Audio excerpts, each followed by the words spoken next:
Alexander Konnoff, a hero who never backed down from his duty to disobey unjust laws and orders.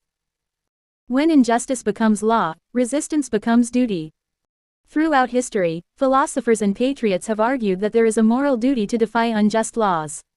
Thomas Jefferson, often credited for the sentiment, purportedly declared that, if a law is unjust, a man is not only right to disobey it, he is obligated to do so. While this exact phrasing may be apocryphal, the principle echoes the very foundation of the American Republic. The Declaration of Independence asserts that when a government becomes tyrannical and violates natural rights, it is their right, it is their duty, to throw off such government. In other words, legalized injustice must be met with righteous disobedience. This idea, that rebellion to tyrants is obedience to God, as Benjamin Franklin and Jefferson once proposed for the national motto, is woven into the fabric of America's founding philosophy. When the government itself outlaws justice, then those who pursue true justice must operate outside the law, for the law has strayed from what is right. Civil rights leader Martin Luther King Jr. articulated this in modern terms: one has a moral responsibility to disobey unjust laws. The Founding Fathers would have concurred. They believed certain rights and liberties come from the laws of nature and of nature's God, and are therefore inalienable. Government's legitimacy rests on securing those rights, not destroying them. As John Locke, a major influence on the founders, argued, when rulers betray the people's trust and trample their rights, they effectively declare war on their citizens, dissolving the political bonds and freeing the people to resist or revolt. The founders' generation did exactly that in 1776, after a long train of abuses and usurpations by King George III made peaceful redress impossible. In the colonists' view, revolution became a justified, even required, recourse in the face of tyranny. Crucially, the American revolutionaries did not act lightly. They petitioned and protested for years, but met only with violence and oppression. Patrick Henry's famous 1775 oration captured their desperation: "We have petitioned, we have remonstrated, we have supplicated, our petitions have been slighted, our remonstrances have produced additional violence and insult. If we wish to be free, we must fight." Henry, facing the prospect of British subjugation, cried out *, "Give me liberty or give me death." To the patriot, life under unjust laws, chains and slavery, as Henry put it, is no life at all. This fervor, which valorizes principled resistance over blind obedience, forms the ethical backbone of the duty to disobey unjust authority. Natural rights versus lawful licenses. A core tenet of American constitutionalism is that rights are inherent to the people, not privileges granted by government. As such, converting a right into a licensed privilege is an affront to liberty. The U.S. Supreme Court has repeatedly affirmed this principle. In Murdoch v. Pennsylvania 1943, the court struck down a city ordinance taxing pamphleteers, declaring, a state may not impose a charge for the enjoyment of a right granted by the federal Constitution. This is often summarized as, no state shall convert a liberty into a license, and charge a fee therefor. In the same vein, the court held in Shuttlesworth v. Birmingham 1969 that when someone is confronted with an unconstitutional licensing law, in that case, a discriminatory parade permit requirement, they may ignore it and exercise their rights, with impunity. As Justice Potter Stewart wrote, a person faced with such an unconstitutional licensing law may ignore it and engage with impunity in the exercise of the right of free expression for which the law purports to require a license. In other words, if authorities turn a right into a licensed privilege, or outright ban, a citizen is entitled to treat that law as no law at all. These rulings reflect a broader legal maxim: an unconstitutional law is void. All the way back in Marbury v. Madison 1803, Chief Justice John Marshall pronounced that a law repugnant to the Constitution is void. Such a law confers no rights, it imposes no duties, it affords no protection, as later courts have reiterated. Hence, no person is bound to obey an unjust, unconstitutional statute. As the Supreme Court emphasized in Miranda v. Arizona 1966, where rights secured by the Constitution are involved, there can be no rule-making or legislation which would abrogate them. No government authority, federal, state, or local, can legitimately cancel your fundamental rights by mere edict or permit requirement. And if they attempt to do so, resistance is justified. Indeed, the claim and exercise of a constitutional right cannot be made a crime. An oft-cited appellate court ruling states just that in plain terms. To punish someone for exercising a fundamental right is the height of injustice. American jurisprudence even once recognized the right to resist unlawful arrests with force. In Bad Elk v. United States 1900, the Supreme Court overturned a conviction of a man who killed an officer in self-defense during an unlawful arrest, noting that an individual had the right to use force to resist an unlawful arrest.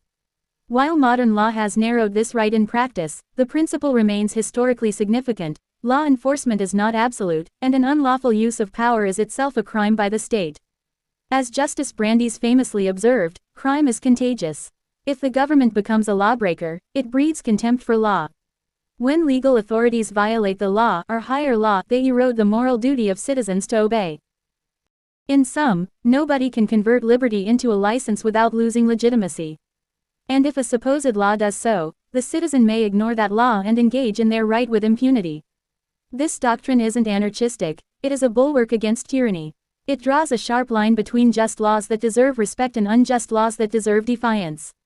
It reminds us that legality is not the same as morality. When the positive law, man-made law, contradicts the higher law of justice and natural rights, Americans hold that we should side with the latter. The case of Alexander Konnoff, outlaw for justice. These lofty principles come to life in the real-world story of Alexander Philip Konnoff, a modern dissident who has experienced firsthand the heavy hand of what many would call illegitimate authority.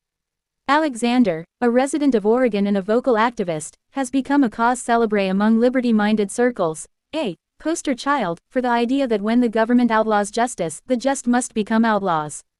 His saga illuminates why a growing movement of Americans believe that the system has strayed so far from natural liberty that open resistance and even revolution have become necessary.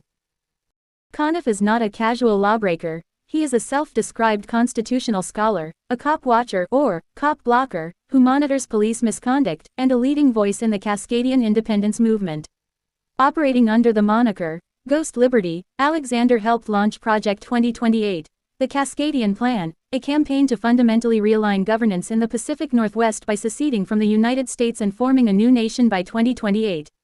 The Cascadia movement envisions a society founded on natural rights, voluntary association, and true sovereignty of the people. It's an effort to restore what the American founders promised but, in the eyes of activists like Konnoff, the current U.S. government has abandoned. Ghost Liberty's project has drafted a model constitution and declaration of independence for Cascadia, aiming to guarantee personal liberty, transparent and sustainable governance, and local autonomy. In short, Alexander Konnoff stands for radical political change in the name of liberty, a stance very much in line with 1776's spirit. Unsurprisingly, Alexander's outspoken defiance of authority put him on a collision course with law enforcement. One pivotal incident occurred on May 30, 2021, in Springfield, Oregon. Konnoff, who has schizophrenia, was in the midst of a mental health crisis and was blasting loud recorded messages and angry shouts in his neighborhood. Neighbors complained, and police arrived to find a disorderly subject who had allegedly threatened a neighbor. Rather than to escalate the situation peacefully, officers attempted to arrest Konnoff at his home. According to the district attorney's investigative report, Alexander retreated inside and refused to submit, coming out only when police pulled back. He was warned to stop causing a disturbance, but he persisted in exercising what he likely viewed as his right to free expression, albeit in a disruptive manner. When officers moved in again to arrest him for disorderly conduct, the confrontation turned violent. As Officer Andrew Hargis tried to grab him, Alexander Konnoff fought back in panic and deployed pepper spray against the officer. In that instant, he became, in the police's eyes, a violent felon, but arguably he was a man resisting an intrusion into his home and liberty. Another officer, Bronson Durant, rushed in and saw Konnoff holding a large fixed-blade tactical knife above the struggling Officer Hargis. Konnoff claims he grabbed a knife to defend himself. Fearing for his life, the officers saw it as attempted murder. Officer Durant heard Alexander shout, "Do you want to die?" words that would later be used to cast Konnoff as a would-be cop killer. In that fraught moment, Durant fired his gun, shooting Alexander through the elbow. Konnoff was incapacitated and soon taken into custody, bleeding but alive. Thankfully, the bullet only caused a non-life-threatening wound. No officers were seriously hurt beyond the pepper spray effects and minor scrapes. What followed exemplifies what Alexander's supporters call systemic injustice. The police immediately invoked the Lane County Interagency Deadly Force Investigative Team (IDFIT) to examine the shooting, standard procedure when an officer fires his weapon. But many in the community were skeptical that police investigating themselves, even via a multi-agency task force, would yield truth. Indeed, before Konnoff even had his day in court, the district attorney, Patty Perlow, publicly announced that the shooting was justified. In a June 18, 2021 news release, DA Perlow detailed the office's account of events, emphasizing Konnoff's threatening actions, the pepper spray, the knife, the alleged, "Do you want to die?" remark. She concluded that Officer Durant's use of deadly force was lawful, in defense of another. In effect, the DA prejudged Alexander as the aggressor, painting him as a dangerous criminal who forced the officer's hand. The tone of the official narrative, "large tactical knife, ask the officer if he wants to die," virtually condemned Konnoff in the court of public opinion. It's no stretch to say the prosecutorial establishment ruled against his innocence long before any trial, severely prejudicing any jury pool. At the same time, crucial evidence, the body camera footage, was withheld from public view. Springfield authorities refused to release the police body cam videos of the incident, despite public outcry. Citizens demanded transparency, knowing that video could either corroborate or contradict the police's story. A local advocate, Johannes Tadeo, pressed the city council in September 2021, "We're still waiting to see those videos. When will they be released?" The city's response was cagey. An official claimed that releasing footage was up to the DA and part of adjudicating the crime. In practice, this meant the only narrative available was the police narrative. Withholding the tapes prevented the public and potential jurors from seeing Alexander's side, for instance, whether he was indeed retreating or cornered, how the scuffle began, etc. The absence of body cam footage fostered distrust and underscored a perceived lack of accountability. Konnoff's allies argue that this was a deliberate tactic. By controlling the narrative and evidence, the system made it impossible for Alexander to mount a fair public defense. Meanwhile, Konnoff was charged with a litany of serious offenses: attempted assault in the first degree for allegedly attempting to stab Officer Hargis, assaulting a public safety officer, resisting arrest, unlawful use of a weapon, and unlawful use of tear gas mace in the first degree, among others. These charges carried potential decades in prison. Alexander was portrayed in media headlines as a deranged man who wanted to kill cops, a reference to an unrelated rant he'd made during a prior standoff. In fact, days after the shooting, on June 16, 2021, Konnoff had a SWAT standoff triggered by an outstanding warrant. Surrounded, he shouted about wanting to kill cops, in frustration, but ultimately surrendered peacefully after hours of negotiation. That soundbite, however, became his public label.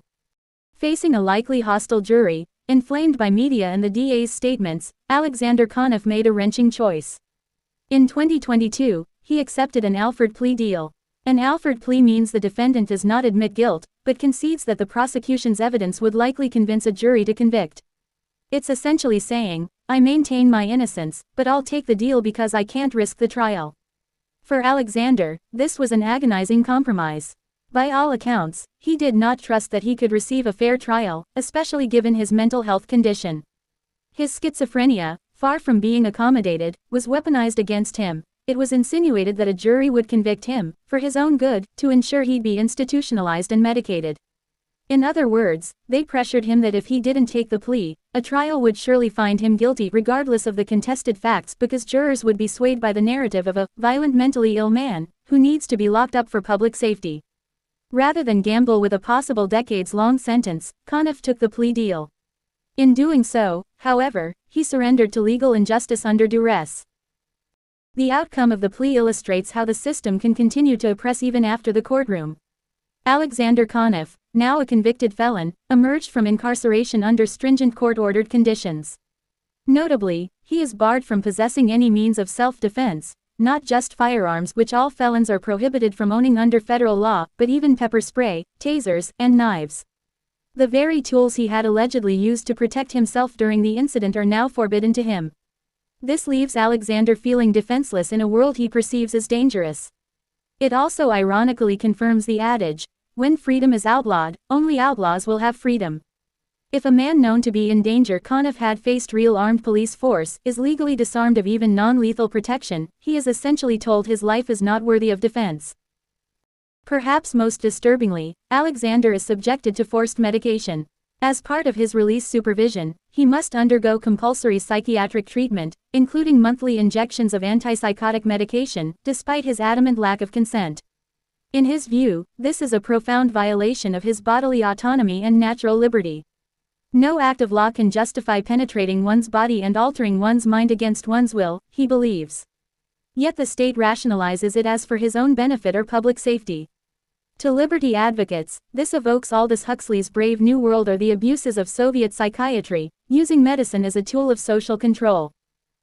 Taken together, Alexander Konnoff's story represents a microcosm of a much larger struggle. On one side stands the entrenched power of the state, police, prosecutors, courts, armed with lethal force, laws, and the media narrative, determined to enforce compliance and punish any who resist. On the other side stands an individual with unorthodox beliefs and mental health challenges, who dared to assert his rights albeit in imperfect ways and who continues to champion a radical vision of freedom. His punishment, being shot, vilified, stripped of rights, and chemically subdued, sends a chilling message to others who might dissent. It says, "Defy us, and we will destroy you." Cascadian liberty and the call for a new revolution. To Alexander Konnoff and those in the Cascadian independence movement, his persecution exemplifies why an alternative system of governance is urgently needed. They argue that the United States government, through incidents like this, has effectively performed acts of war against its own people. When militarized police units lay siege to a citizen's home, when officers shoot and nearly kill a man for a nonviolent offense disturbing the peace that arguably stemmed from a health crisis, and when the justice system denies transparency and fairness, these are seen as hostile actions of an occupying force, not the behavior of a government deriving its just powers from the consent of the governed. The Springfield episode is likened to the British firing the first shot at Lexington and Concord. In the American Revolution, the colonists maintained that the Crown fired first, that is, the British government's violent crackdowns initiated the war. Likewise, Cascadian activists contend that the modern U.S. government has fired metaphorical and literal shots at its citizens, breaching the social contract and leaving the people no choice but to defend themselves and seek self-determination. The Project 2028 Cascadia Plan, which Ghost Liberty Konnoff helped author, is a blueprint for a peaceful but resolute revolution. Its goal is to convene a convention of states by 2028 to secede from the United States and establish an independent Republic of Cascadia. This envisioned nation would stretch across the Pacific Northwest bioregion, uniting communities in Oregon, Washington, and beyond who feel alienated by distant federal authority. Cascadia's philosophical foundations explicitly draw from the American founding documents yet aim to correct their shortcomings. The plan emphasizes open-source governance, transparency, green practices, and sustainable industry, alongside an inviolable respect for natural rights. In Ghost Liberty's words, Cascadia would be a government based on natural rights, voluntary association, and true sovereignty for its people. The rights of the people, including freedom of speech, the right to bear arms, the right to travel freely, bodily autonomy, and freedom from unwarranted intrusions, would be enshrined and actually honored, not eroded by endless exceptions and licenses. For instance, Cascadia's thinkers believe in absolute gun rights for law-abiding citizens, echoing James Madison's observation that Americans have the right and advantage of being armed, unlike the citizens of other countries whose governments are afraid to trust the people with arms. The Second Amendment's command that the right to keep and bear arms shall not be infringed would be treated with the literal seriousness the founders intended, no convoluted regulations that disarm peaceable individuals like Alexander for life. They also emphasize privacy and medical freedom. No person should be forcibly medicated or surveilled without due process, as those are seen as fundamental rights to one's own body and mind. The right to travel without a labyrinth of licenses and fees is likewise championed. Cascadian libertarians often cite that the right of the citizen to travel upon public highways is not a mere privilege, but a common right. They interpret court precedents like Shapiro vs. Thompson to mean freedom of movement as a basic right, and bristle at how modern governments require myriad permits, driver's licenses, vehicle registrations, etc. for every aspect of mobility. In the Cascadian vision, justice and law would align with natural liberty, unlike the status quo where justice is often outlawed.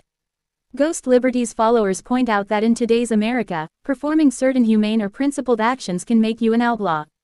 Whistleblowers exposing government crimes are jailed under the Espionage Act, protesters are branded rioters or domestic terrorists, those defending themselves against police abuse face heavier charges than the abusive officers.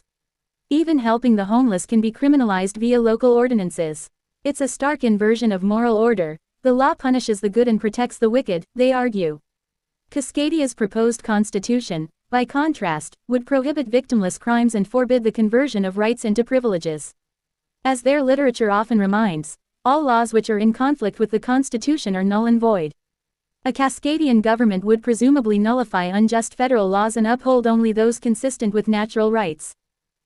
Konnoff's role in this movement is both practical and symbolic. Practically, he has been a prolific writer and organizer, running blogs like Cascadian Law and Justice, social media, and community meetings to spread the idea of a sovereign nation of free people, respecting natural rights. He even tried his hand at local politics and is known as an out-of-work inventor and DJ with a penchant for rallying others. His Facebook profile lists these eclectic roles. Symbolically, Alexander Konnoff has become a martyr figure, a living testament to what can happen when you challenge the system. In the eyes of Cascadian independence advocates, Alexander's scars, both physical and legal, are badges of courage. He took the proverbial musket ball in the fight for liberty. Just as the Boston Massacre victims were used to galvanize colonial resistance against Britain, Konnoff's mistreatment is used to galvanize resistance against overreaching government today. His name is invoked in Cascadia as someone who embodies defiance to illegitimate authority, a man who did not back down even when literally staring down the barrel of the state's gun. Heroic defiance in the spirit of the founders. Is Alexander Konnoff a hero? To the government and its apologists, certainly not. They see him as a troubled man who broke the law and got punished. But to a growing number of liberty-loving Americans, Konnoff is absolutely a hero, a brave, if flawed, individual who stood up to power in an age of creeping tyranny. They compare his fervor to that of the Founding Fathers and other champions of freedom in history. Like the American revolutionaries, Alexander has shown he would rather risk death than submit to what he perceives as tyranny. During his ordeal, he quite literally faced death. First when shot by police, and later in jail where, without proper treatment or advocacy, the worst could have happened. Yet he has not recanted his beliefs. Even under supervised release, he continues advocating for Cascadia and denouncing the injustices he suffered. In doing so, he lives out Patrick Henry's admonition, "Is life so dear, or peace so sweet, as to be purchased at the price of chains and slavery? Forbid it, Almighty God. I know not what course others may take, but as for me, give me liberty or give me death." This famous cry was no mere slogan to Henry or to Konnoff, it encapsulates the warrior spirit for a just cause. Alexander's refusal to be cowed, even after facing lethal force, shows that same fiery resolve not to live on his knees. Moreover, Konnoff's insistence on his rights, even when the law forbade him, echoes the attitude of colonial Americans toward British legal dictates. Consider Sam Adams, who reputedly said it does not require a majority to prevail, but rather an irate, tireless minority keen to set brush fires of freedom in the minds of men. Alexander has been the tireless spark in his community, agitating for liberty even when the majority ignores or opposes him. Only a small minority of colonists initially supported independence. It was the passion of dedicated patriots that ultimately prevailed. In our time, activists like Konnoff keep the brush fires burning, refusing to let the public become complacent under increasing government overreach. The parallels extend to the realm of ideas and writings. Konnoff has pored over constitutional law and founding-era writings, much like the founders were learned in Enlightenment philosophy. He frequently cites chapter and verse of Supreme Court opinions, as we saw with his knowledge of Murdoch and Shuttlesworth, to justify civil disobedience to unjust regulations. This evokes John Adams' famous line, "Liberty once lost is lost forever." Alexander and his peers see America as very far down the road of lost liberty, through surveillance, censorship, disarmament, and the criminalization of dissent. Like John Adams and his cousin Sam, they raise alarm bells and publish their equivalent of broadsides to awaken their countrymen. They remind us of Benjamin Franklin's warning that those who would give up essential liberty to purchase a little temporary safety deserve neither liberty nor safety. In Konnoff's case, he was asked to give up his essential liberty, free movement, self-defense, etc. in exchange for safety, ostensibly, safety for the public from him.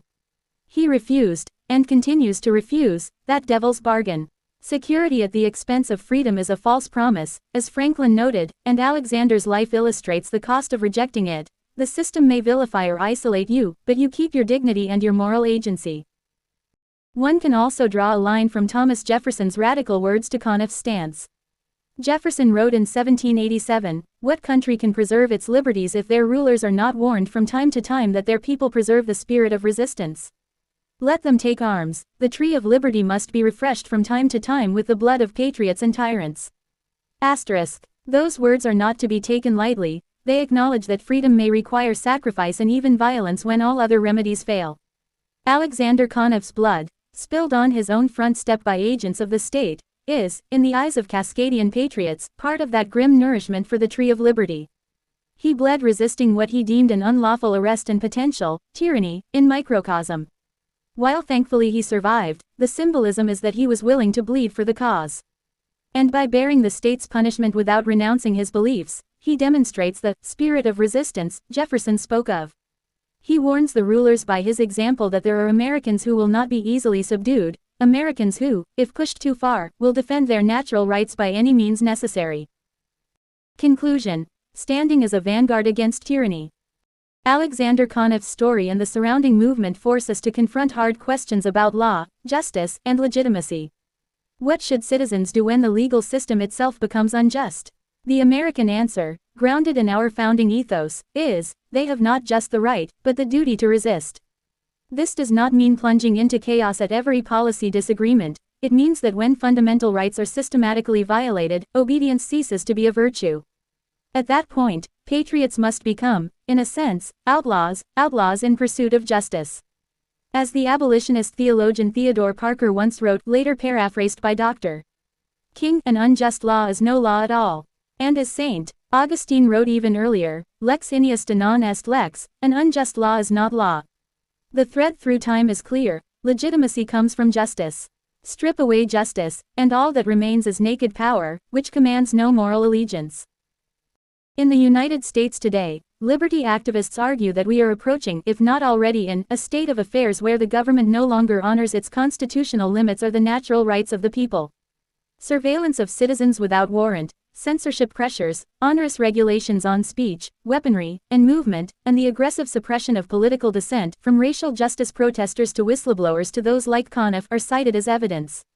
When people are under attack by their own government and have no more recourse, as Cascadians contend, then a justified revolution becomes part of the conversation. The aim, of course, is to achieve change peacefully if possible, through constitutional means, elections, and secession votes, just as Project 2028 aspires to do. However, the movement also makes clear that it will never back down, even in the face of threats, violence, or promises of mercy. They recall how British generals in 1775 offered clemency to rebel leaders if they gave up. Few took the offer, recognizing it as a ploy to kill the revolution. Similarly, Alexander Konnoff's experience with the plea deal, take your medicine and maybe you'll get leniency, serves as a caution. Accepting unjust terms for short-term mercy only emboldens the tyrant. Thus, the call goes out for a constant vanguard against tyranny. Everyday people must be ever vigilant, educating themselves on their rights and ready to act as guardians of liberty. This could mean filming the police despite intimidation, speaking out at city council meetings, or simply refusing to comply with edicts that one's conscience deems illegitimate. It means supporting figures like Alexander who stick their necks out. It also means preparing, mentally and materially, for worst-case scenarios, much as the Minutemen militias did in 1775. The hope is that it will not come to violence, but history shows preparedness and resolve can deter would-be oppressors. Ultimately, the saga of Alexander Konnoff underscores an academic and practical lesson: natural liberty and justice are ideals that require active and often courageous defense. They are not automatically preserved by constitutions or courts, those are only as effective as the people's willingness to enforce them. When institutions fail, the responsibility falls to individuals and communities to resist unjust authority and build alternative systems that honor the rights of man. Konnoff's journey from a small-town activist to a persecuted symbol of resistance highlights both the peril and nobility of this path. He has been cast out by the establishment, labeled a felon and forced to the margins, but in that very status, he stands free in a way his oppressors do not understand. He has, through suffering and struggle, purchased the awareness that liberty is more precious than security or approval. In the end, Alexander Konnoff represents what the American founders and every true champion of freedom have exemplified: uncompromising fidelity to one's convictions, even unto hardship or death. His story is a rallying cry and a teaching tool. It asks us, When the law itself becomes lawless, will you obey meekly, or will you rise as an outlaw for justice? For those who answer the latter, Alexander's life is both a warning and an inspiration. The warning is that the road will be hard. The inspiration is that this road, the road of principled defiance, is the one that leads to glorious revolution and the reawakening of liberty. It is the road once traveled by Washington, Jefferson, Franklin, and Henry. And if enough of us have the courage to walk it today, guided by knowledge and virtue, then, we the people, can indeed refresh the tree of liberty and provide new guards for our future security. As Jefferson urged, let our rulers be warned that the spirit of resistance lives.